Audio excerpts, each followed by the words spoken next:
روزنامہ لازوال کے سوشل میڈیا پلیٹ فارم پر ہمارے ساتھ جڑے سبھی ساتھیوں کی خدمت میں میزبان سید نیاز شاہ کا پرخلوص سلام پہنچے۔ آج 6 جنوری سن 2024 عیسوی 23 جمادی الثانی 1445 ہجری اور 22 پو 2080 بکرمی ہے۔ دن ہفتہ کا ہے۔ پیش خدمت ہیں آج روزنامہ لازوال اور دیگر اخبارات میں چھپی اہم خبروں کی چند سرخیاں۔ وزیر اعظم نریندر مودی کی قیادت میں ہندوستان بلندیوں کو چھو رہا ہے۔ ایک نادر تعریف میں بیجنگ میں قائم ایک ممتاز چینی media outlet Global Times نے ایک مضمون شائع کیا ہے جس میں وزیر اعظم نریندر مودی کی قیادت میں اقتصادی ترقی، سماجی حکمرانی اور خارجی پالیسی میں ہندوستان کی نمایاں پیش رفت کی تعریف کی ہے۔ فارسٹ سروے آف انڈیا کی وارننگ کے بعد وادی اور ڈوڈا میں 10 جنگلاتی مقامات پر شدید آگ بھڑک اٹھی، سینکڑوں درخت خاکستر۔ فارسٹ سروے آف انڈیا کی طرف سے جموں کشمیر کے جنگلات میں ممکنہ طور پر آگ لگنے کے واقعات کی وارننگ جاری کرنے کے 24 گھنٹوں کے دوران یو ٹی میں 10 جنگلاتی مقامات پر شدید آگ بھڑک اٹھی۔ ایف ایس آئی کے مطابق اگلے 7 دنوں میں جموں کشمیر کے جنگلات میں آگ لگنے کا بہت زیادہ خطرہ ہے۔ جمعہ کی صبح جموں کشمیر کے دونوں صوبوں میں قریب 10 جنگلات آگ کی لپیٹ میں آئے، جن میں سے زیادہ تر کشمیر کے جنگلاتی مقامات شامل ہیں۔ محکمہ موسمیات نے ایکس پر سلسلہ وار پیغامات میں کہا کہ کم سے کم 10 مقامات پر جنگلات میں آگ لگی ہے۔ جنوبی کشمیر کے ضلع شوپیان کے چوٹی گام علاقے میں جمعہ کی علل صبح شروع ہونے والا انکاؤنٹر لشکر طیبہ سے وابستہ ایک مقامی ملیٹنٹ کی ہلاکت کے ساتھ اختتام پذیر ہوا۔ پولیس کا کہنا ہے کہ ملحوق جنگجو ایک فوجی جوان اور 2 غیر مقامی مزدوروں کی ہلاکت کے علاوہ کئی حملوں میں ملوث تھا۔ انہوں نے کہا کہ جائے انکاؤنٹر سے اسلحہ اور گولہ بارود بھی برآمد کیا گیا ہے۔ ایک پولیس ترجمان نے اپنے ایک بیان میں کہا کہ شوپیان کے چوٹی گام علاقے میں جمعہ کو سیکیورٹی فورسز کے ساتھ تصادم آرائی کے دوران لشکر طیبہ سے وابستہ ایک دہشت گرد مارا گیا ہے۔ انسداد بادنوانی بیورو کی کارروائی، بی ڈی سی ممبر رشوت لیتے ہوئے گرفتار۔ صفا پورہ کے ایک بی ڈی سی ممبر کو 10,000 روپے رشوت وصول کرنے کے دوران رنگے ہاتھوں گرفتار کیا گیا، جبکہ جیالوجی اینڈ مائننگ ڈپارٹمنٹ کے ڈسٹرکٹ آفیسر بھی شک کے دائرے میں آ گئے، جس کے خلاف تحقیقات شروع کی گئی ہے۔ الیکشن کمیشن آف انڈیا نے جموں کشمیر میں لوک سبھا انتخابات کی تیاریوں کا ایک سرسری جائزہ لیا ہے، جس میں یو ٹی کے ڈپٹی کمشنرز اور ایس ایس پیز کی شرکت کی۔ چیف الیکٹورل آفیسر پی کے پولے آنے والے لوک سبھا انتخابات کے لیے حتمی اعداد و شمار مرتب کر رہے ہیں۔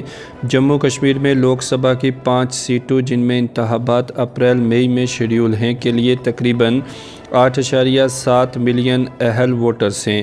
خصوصی سمری نظر ثانی مشق مکمل کے بعد 8 جنوری کو انتخابی فہرستیں جاری کرنے کا امکان ہے۔ پہلی نظر ثانی کا فوری طور پر حد بندی کے بعد حکم دیا گیا۔ حتمی انتخابی فہرستیں 25 نومبر سن 2022 کو شائع ہوئی، جس میں ووٹروں کی گنتی کی عکاسی ہوئی۔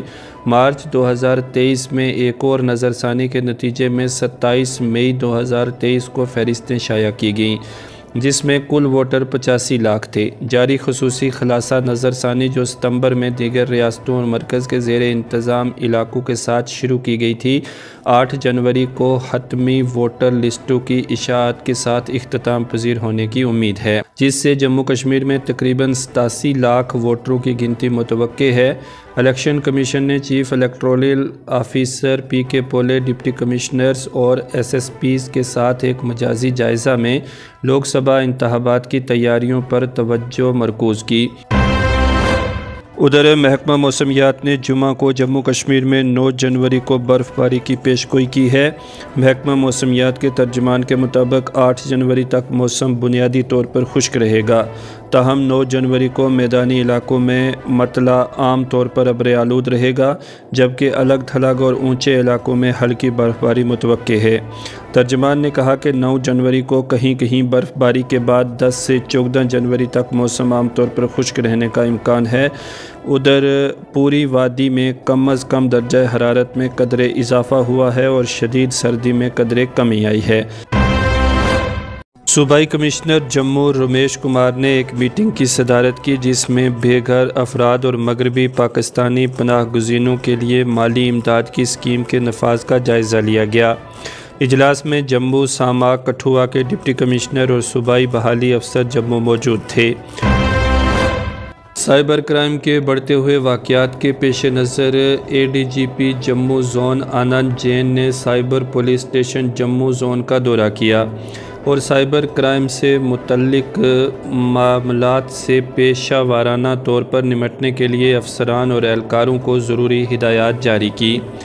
معائنہ کے دوران افسر موصوف نے جموں زون سے سائبر پولیس اسٹیشن کی طرف سے سائبر کرائمز کی مختلف اقسام کی تحقیقات میں کی گئی کوششوں کی تعریف کی۔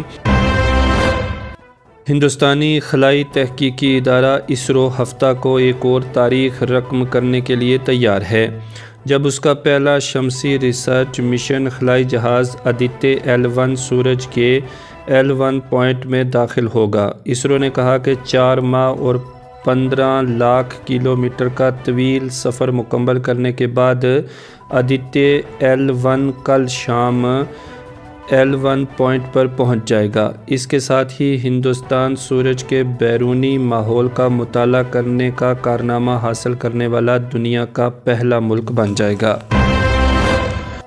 اب جلدی سے کچھ دیگر اہم خبروں کی سرخیاں آپ تک پہنچاتے ہیں۔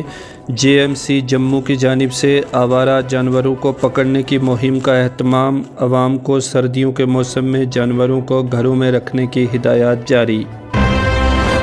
سامبا پولیس نے قتل کی کوشش میں ملوث 3 ملزمان کو گرفتار کیا، جرم کے ہتھیار اور استعمال شدہ موٹر سائیکل ضبط۔ اوم پرکاش نے بطور ضلع ترقیاتی کمشنر رجوری اپنا کام کاج سنبھالا، سابقہ ڈپٹی کمشنر کو الوداع کیا، افسران کے ساتھ کیا تبادلہ خیال۔ دستکاری ہینڈلوم ڈائریکٹوریٹ جموں نے بڑی برہمنا میں 2 ماہ کے لیے ہنر مندانہ تربیتی پروگراموں کا انعقاد کیا۔ مہنڈر کے سرحدی سیکٹر میں تلاشی کارروائیاں جاری۔ 5 جنوری 1996 کے دہشت گردانہ حملے کے متاثرین کو خراج عقیدت۔ ڈی سی ڈوڈا نے خراج عقیدت پیش کرنے کی تقریب میں شرکت کی۔ وکست بھارت سنکلپ یاترا، آئی ای سی وین نے رجوری کے متعدد بلاکس کا سفر کیا۔ ادھر ضلع ترقیاتی کمشنر گاندربل نے پی ایم وشوکرما اسکیم کے کامیاب عمل آوری کا جائزہ لیا۔ پی ایم وشوکرما پورٹل پر 3700 سے زیادہ کاریگروں نے اندراج کیا۔ ضلع ترقیاتی کمشنر گاندربل نے 14ویں senior national softball cricket championship کے لیے طلباء کو ہری جھنڈی دکھا کر روانہ کیا۔ سری نگر میونسپل کارپوریشن نے زینا کوٹ سری نگر میں وکست بھارت سنکلپ یاترا کے تحت مختلف سرگرمیوں کا انعقاد کیا۔ ڈی سی سامبا نے D L R C meeting میں بینکوں کی کارکردگی کا جائزہ لیا۔ ایم وی ڈی ریاسی نے انفورسمنٹ مہم چلائی، متعدد مسافروں اور نجی گاڑیوں کی چیکنگ کی گئی۔ ڈویژن کمشنر جموں نے کے ڈی پیز مغربی پاکستانی پناہ گزینوں کے لیے مالی امداد کی اسکیم کے نفاذ کا جائزہ لیا۔ دیش اور دنیا کی ہر چھوٹی بڑی خبر جاننے کے لیے آپ لازوال نیوز کے ڈیجیٹل پلیٹ فارم سے جڑے رہیں۔ وہیں روزنامہ لازوال کی ویب سائٹ پر جا کر آپ سبھی خبریں پڑھ سکتے ہیں، اور ساتھ ہی ساتھ لازوال ایپ پلے اسٹور سے ڈاؤن لوڈ بھی کی جا سکتی ہے، جہاں پر پل پل بدلتی خبریں آپ تک پہنچانے کی ہر ممکنہ کوشش کی جاتی ہے۔ آخر میں آپ کو بتا دیں کہ روزنامہ لازوال کو جموں کشمیر کے سبھی اضلاع کی سبھی تحصیلوں سے رپورٹرز کی ضرورت ہے۔ خواہش مند اہل امیدوار اپنا CV lazwalJammu@gmail.com پر ہمیں بھیج سکتے ہیں۔